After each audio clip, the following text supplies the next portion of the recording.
and the eye wire so I can pull the grip frame away from the body to get to the low pressure regulator. So we're going to remove these screws. Now honestly, this low pressure regulator, you don't have to do a lot of maintenance on this thing. This is not something that you need to be taking apart after every single weekend of play. 30, 40, 50 cases later, worry about getting into the low pressure regulator, but this is not something that you do after your first weekend of taking this gun out. But as you can see here, this is where the low pressure regulator is located. So as I showed you in the grip frame, you actually, when it's in the grip frame, you adjust it through there. So hopefully you can see that. So there's a hole here in the grip frame, and that's where your adjustment screw goes through. Now, it wouldn't be a bad idea to just take a quick look at how the low pressure regulator is positioned, so that when you go and put it back together again, you see where this is positioned. If it's usually it's positioned pretty much flush. So now what we'll do is we'll take out there's a locking nut inside here that holds the low pressure regulator in place. Now there are some shims and there's a shim stack in here, so when we pull this out, we have to be really careful that these shims do not go flying. So let's go ahead and find some needle nose pliers. Okay, and just grab it right here and just wiggle it out. Okay, and actually it all came out in one stack. So basically what you have here when you pull this apart is you have a large, 2 large washers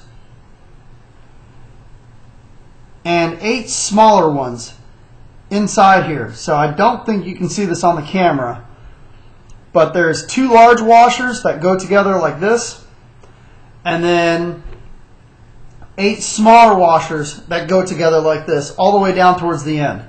So that's how the low pressure regulator is taken apart. Very easy, very simple to take apart, not much to it. Lube it up with your favorite lube.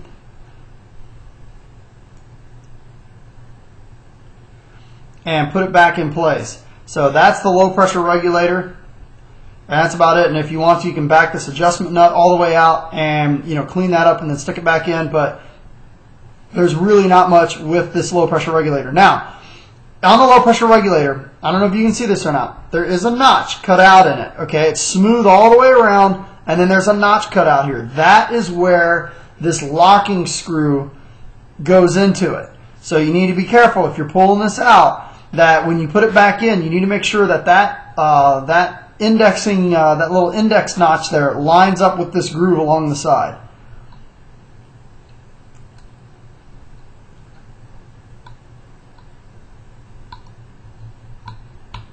Okay, so push that down, line up that indexing groove,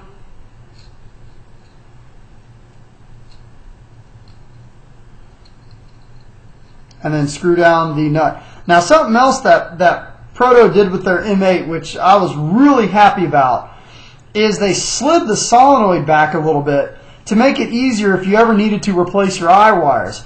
I really like this. On most of the die guns, if you remember taking these apart, you always had to pull the solenoid out in order to pull out the eye wires. But in this case, what they did was they slid the solenoid back about 1/4 of an inch to give you enough room if you ever needed to pull your eyes out, just to put them right out through the channels. So that was definitely a big thumbs up on die on realizing that pulling the solenoid off to remove the eye wires was a major pain in the ass.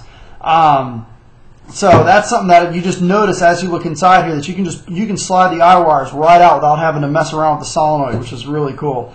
So now from here,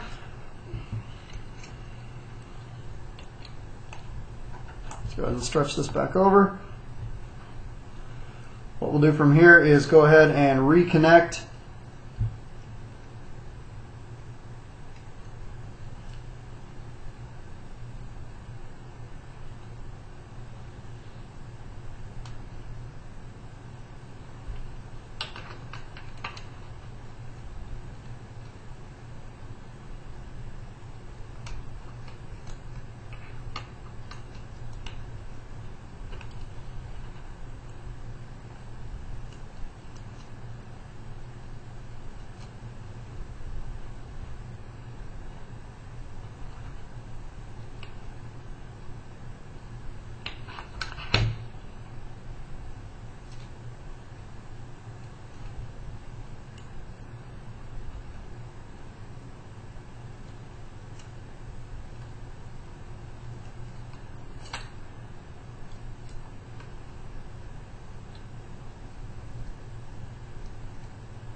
Okay, connect the eye wires.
Okay, once we plug up the eyes and the solenoid, what we'll do is we'll test it. Okay, eyes work.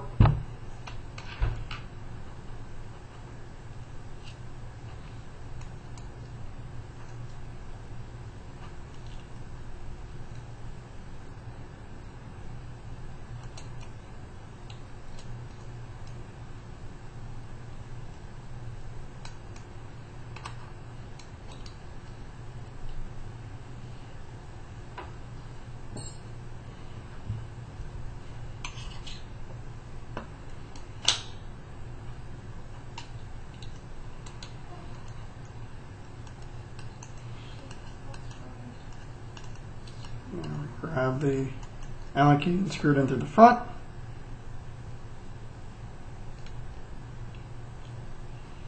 Take the Allen key and put it in through the back.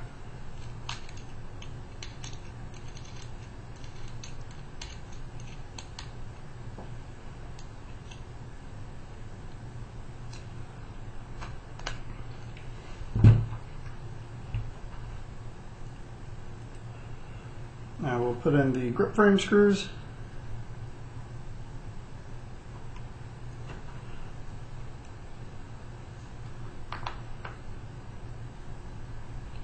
Now, like I said, the low pressure regulator on the Proto is something that you really shouldn't have to mess a lot with. Maybe once every 40, 50 cases is when I would look in there.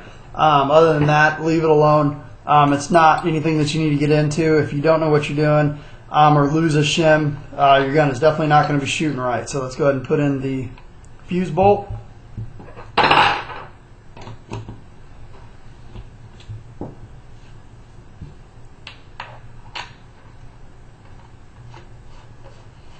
Screw on the high pressure regulator.